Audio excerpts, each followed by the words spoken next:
Good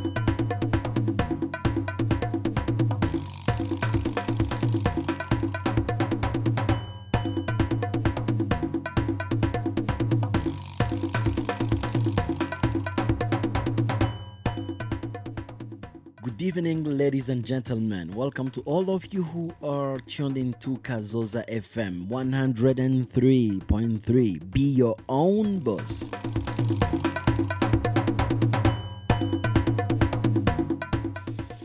You are listening to KU.ZÍKO with I, Diogène Rukundo on the microphone, and King Leandre helping us with the technical part.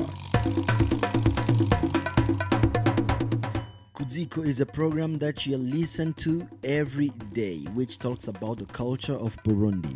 Every day from Monday to Friday from 7:30 p.m. up to 8 p.m.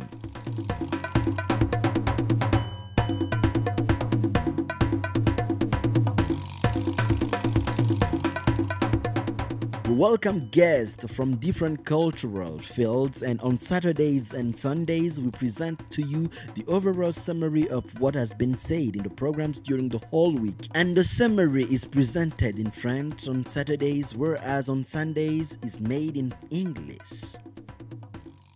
Kazoza FM 103.3. It is KU.ZÍKO still, a program we follow every day at 7:30 p.m. For today, a little summary of what was said.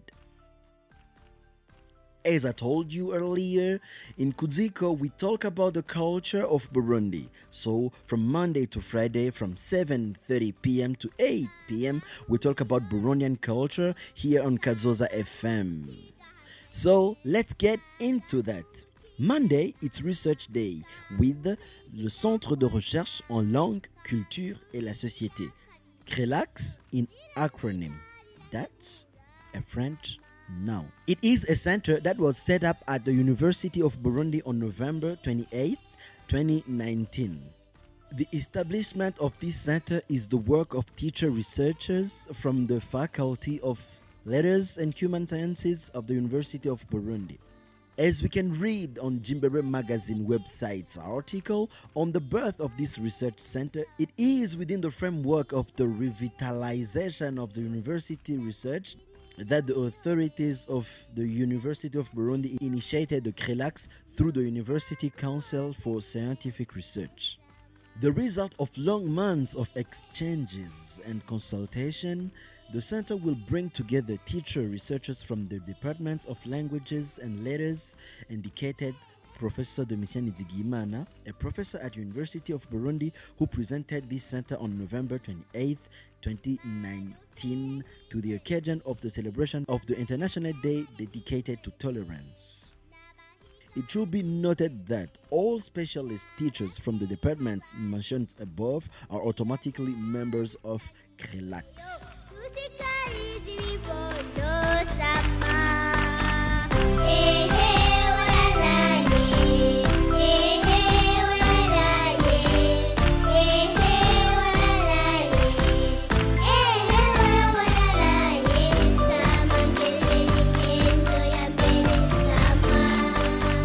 Yoroni munanama, yoroni muyar mugenzi, zo musabira kumana, imana rugira byose, azo umwana nk'abandi, yo zayisenga rirenge sama.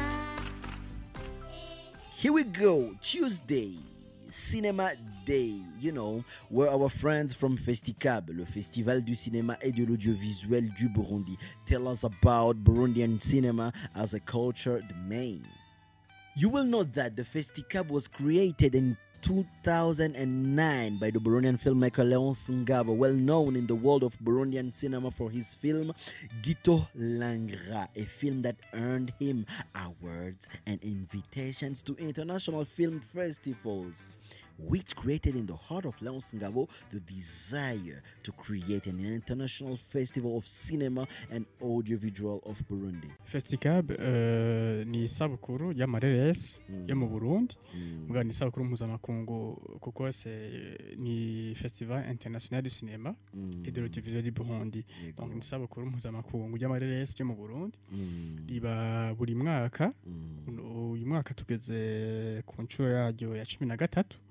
Ni kuvuga ngo hariho ku mwaka turakira amareresi avuye mu bindi bihugu akaja mu higanwa ariko mugabo n'amareresi y'abarundi turayakira cyane n'akaja mu higanwa agahiganwa hamwe hamya nziza cyane yakoranywe novuga nti ubuhinga canke imeze neza zigaheza zigahabwa ubushimwe. Iya nyuma uvuze ngo yabaye ryari? Iya nyuma yabaye kuva kuri igenekezo rya 27 Rusama gushika kujya 3 Ruheshi. None ubwo byo kuri mwararonse amareresi akwiye, amareresi ashimishije twovuga tuti nungahe wacu mu Burundi turashoboye. Festicab aho igeze uno munsi ni isabukuru mpuzamakungu kubera yuko nk'uyu mwaka honyene amareresi yamwihiganwa ya 78. Amareresi 78 yakozwe n'abarundi canke harimo nayavuye hanze? Oya, harimo nayavuye hanze. Ayabarundi yari nkangahe ugereranije? Ayabarundi yari 23. Ni kuvuga twararonse abarundi 23 bazanya amareresi yacu. Ego cyane. Ega ni byiza nani. Byari byiza cyane gose. Kuko urumva tugeze ku rugero gushaka kuronka amareresi 78 harimo n'andi 9 abari ayo twita ja muri kategori ya panorama. Ni kuvuga ngo no muca amareresi yerekanwa muri ryandwi y'isabukuru mugabo ataye mwihiganwa. Hanyuma kuvuga ngo hariho n'ayandi menshi c'est vrai yashoboye novuga nti twashoboye kuronka yipfuje kuja muri Festicab mbwa twasanze kame hariho nyinshi ziyasumbya zikasha ziba ngombwa yuko tsaje mwihiganwa. Mu bisanzwe Festicab ni marya igandimwe gusa mwumva ngo ni ya festival gusa. Oya Festicab nyuma yaho turazunguruka igihugu cyose twagiye cyo twita tournée cinématographique. Muri ico gihe twerekana amafilime y'abarundi gusa duca mu ntara zose z'igihugu neza cyane makomine 40 y'igihugu tumara imisi 45 ataguhagarika tuzunguruka intara zose. Hama abarundi bose iyo bari hose bakaronka amahigo yo kubona n'imiburi buri ireresi imwe byakozwe n'umurundi neza cyane. Niko tubigenda. Bertrand Gahimbare, Festicab none yatanguye ryari? Ikora gute? Mukora iryandwi gusa ya isabukuru canke mukora misi yose?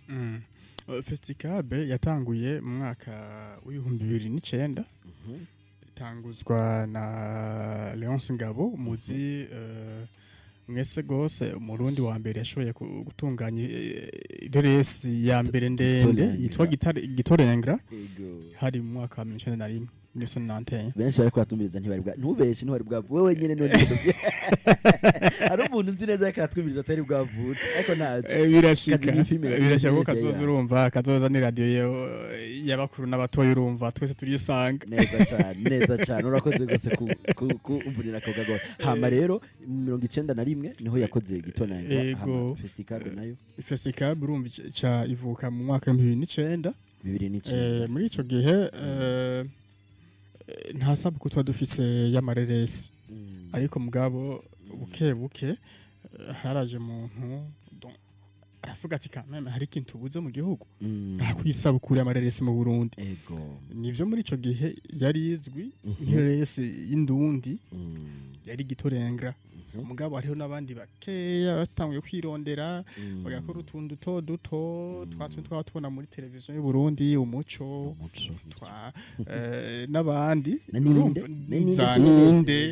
ninde rero urumva ibyo bwabe byinshi mugabo gutuma haba iyo ntuzeya byarafashije abatari bake kavuga bati kameme ujya natureka tugerageze.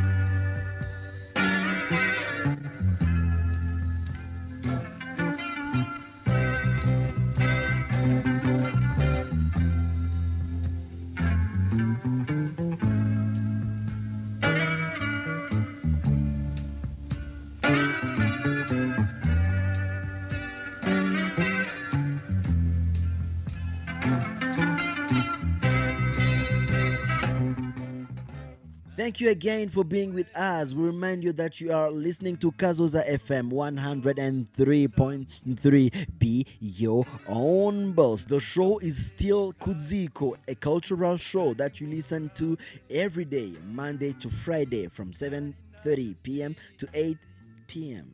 Saturday and Sunday are summary days, Saturday in French and Sunday in English. Let's move on to Wednesday. On this last Wednesday, we went to the theater with our friends from the biennial theater festival Buja Sans Tabou. And during the KU.ZÍKO show, Pepita Moué from Buja Sans Tabou told us more about Buja Sans Tabou. What is Buja Sans Tabou and its beginnings? Let's listen to her a bit. Buja Sans Tabou ni novuga ni isabukuru itegura ivyese ahi Bujumbura mugabo no mu Burundi kubera hariho ama edition twagiye turaja ruguru tugenda turasanga abantu aho bari atari Bujumbura gusa donc Buja Sans Tabou ni isabukuru ritegura ivyese ahi Bujumbura ego kandi no mu Burundi bavuze ngo murashikayo no mu gihugu hagati murashikayo ego none Buja Sans Tabou yo yatanguye iryari tangura gute? Buja Sans Tabou yatanguye en fait Buja Sans Tabou yatanguranye na Troupe l'Empire.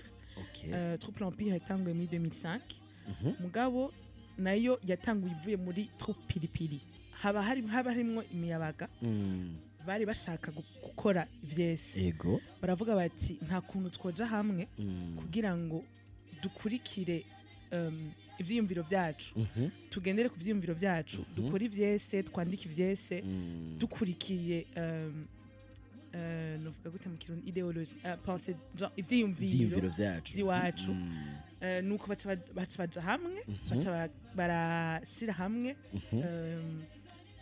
troupe yitwa Troupe l'Empire muri 2005 baca barakina ku mwaka bagenda barategura icese kimwe ku mwaka kimwe ego barakora harakorwa icese ku mwaka hama mu 2014 baca bavuga bati nigiki mbega co duhuza co tuma tugwira kuko bari bake hari ama troupe abiri hari Troupe l'Empire na Troupe Pilipili zonyene abo bayabaga bavuga bati mbega nigiki twokora kugira ngo duhimiriza abandi baze tumenyeshe ivyo dukora comme ça n'abandi bahamagarirwe kuza nuko bacavuga bati mbega nigiki cyo bikora ati reka dutunganye isabukuru ivyese muri 2014 biratanguye amatariki yabaye yari itariki 6 itariki 7 itariki 8 itariki 9 y'ukwezi kwa kabiri 2014.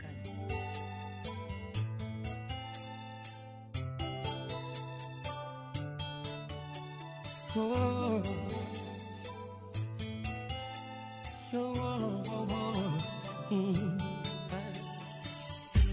uko bingendo yawe shama mu bitekerezo byanje ukuntu mwenyura afanga wera kuri iyo myifato pasa muri imicungararo kotako nagize ngo nakwiyegereza iruhande narasenda imana ufukamye kumusurizi nawe uzotebuka ngo wanje singiryama singitera intambwe nimwe mu buzima hano kumushaka maraso mugenge esi choma yasoma nuri maraso yawe kende kwica yo imikera kutumutanyizera kende kwica yo imikera kutumutanyizera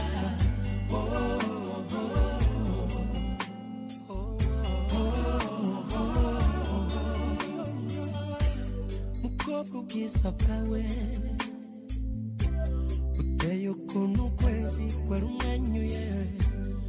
sogoma ngamuga cyambuka ngacamerereza ngafatwa n'inyonga idasanzwe basamura abo abanyi nakoze ibishoboka byose ngo ntwara umudari w'umukaka narasenze Imana mfukamye kumusuriza inama zote ukaba uwanje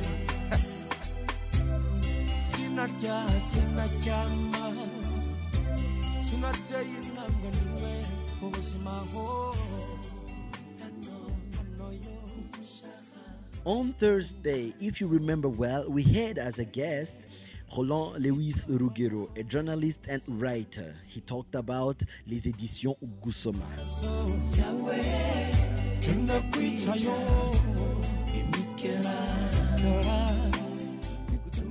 What is les éditions Gusoma and what are the particularities of it? Umutumire wacu akaba yitwa Roland Rugero Lewis namahoro gose namwe n'amarembe ego akaba ari umwanditsi akaca yongera akaba umumenyesha makuru kuri uno munsi rero mu kiganiro cacu gusoma nkuko nameje kubabwira kiganiro cacu kuziko tuganira ivyerekeye gusoma ego nibaza ntitwenze mu gutumira Rugero Roland Lewis mu vyerekeye gusoma akaba aserukira les éditions Gusoma. Ego mbega les éditions Gusoma uzitubwira niziki nibiki bimeze gute? Les éditions Gusoma ni inzu twavuga mu Kirundi ngira ni inzu yo kwandika ibitabo no gushigikira abanditsi. Hanyuma akaba ari icyumviro twatanguranye n'umuvandimwe akaba n'umumenyesha makuru nkanje yitwa Jimmy Elvis Vyizigiro benshi barakunze kumubona yandika ku mbuga ngurukana mu bumenyi kubijanye n'imico n'akaranga by'u Burundi akahise ku Burundi. Hanyuma rero twebwe umugambi twatanguye umwaka uheze tukaba dufise ubufasha bw'inyamakuru Jimbere tukaba dufise ubufasha bw'abantu batandukanye bagomba gushikira ibijanye no kwandika mu Burundi. Hanyuma rero ihangiro twihaye nuko dushobora guteza imbere ivyo kwandika mu Burundi, gukundisha abantu kwandika, tugasohora ibitabo. Twihaye ko kuva ku mwaka uza mu 2023 dusohora ibitabo 4 ku mwaka. Tugashiraho ihiganwa ryo kwandika aho uwa mbere tumuha miliyoni 10. None les éditions Gusoma zoba zitandukaniye hehe n'ayandi ma édition dusanzwe dufise cyane cyane ngaha iwacu mu Burundi na kaye kabijya mufise mwebwe? Ego ni kibazo ciza cyane. Hariho ama édition menshi. Édition Gusoma twebwe dutandukaniye ku bintu bitatu bihambaye. Icambere coco nuko tugomba vy'ukuri gushira ku rundi rugezo ivyo kwandika mu Burundi. Mu Gifaransa bivuga neza ni professionnaliser les métiers du livre. Ica kabiri naco les éditions Gusoma zigomba kuzana no gushigikira cyane kuri ubutandukane bw'ivyandikwa. Mu Gifaransa novuga nti la diversité des publications. Kayimi cyanyuma rero gihambaye cyane mutandukaniye n'abandi ni ugukuza no gukundisha igikuriro c'umwanditsi, no kuvuga promouvoir le statut social de l'écrivain.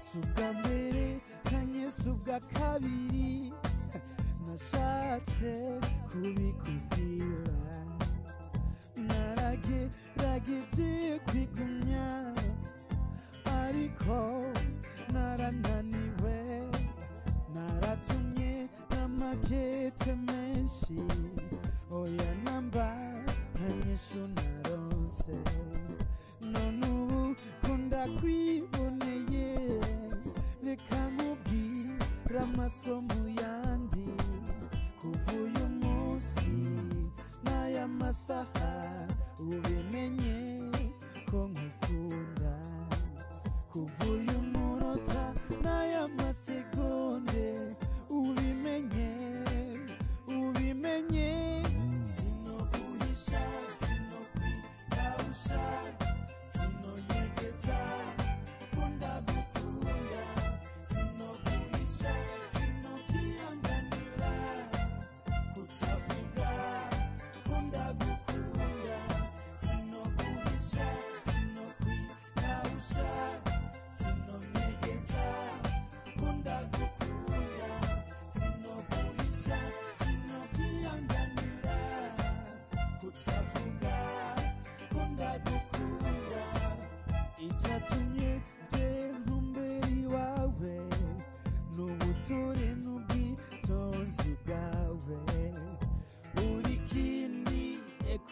kurusha abandi uruwo kwiratira buri munsi ntiwibaze ko ndikunda kuryosha ibyo mvuga bivuye ku mushahara oya ntugire ko nshaka kuguprofita ibyo mvuga n'ukuri kudasha kuva uyu munsi n'aya masaha ubimenye ko nkukunda kuva uyu munota n'aya masegonde ubimenye sinoguhisha sinokwirawusha sinonyegeza ko ndagukunda sinoguhisha sinokwiyanganira ko ndagukunda sinoguhisha sinokwirawusha sinonyegeza ko ndagukunda sinoguhisha sinokwiyanganira ko ndagukunda ntugire amakenga iwanje humura zogerageza kugukunda uko nshoboye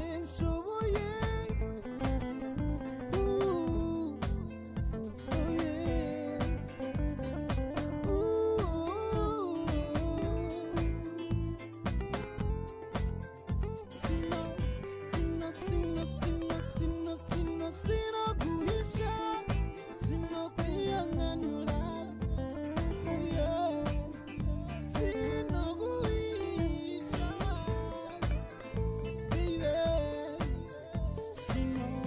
sinoguhisha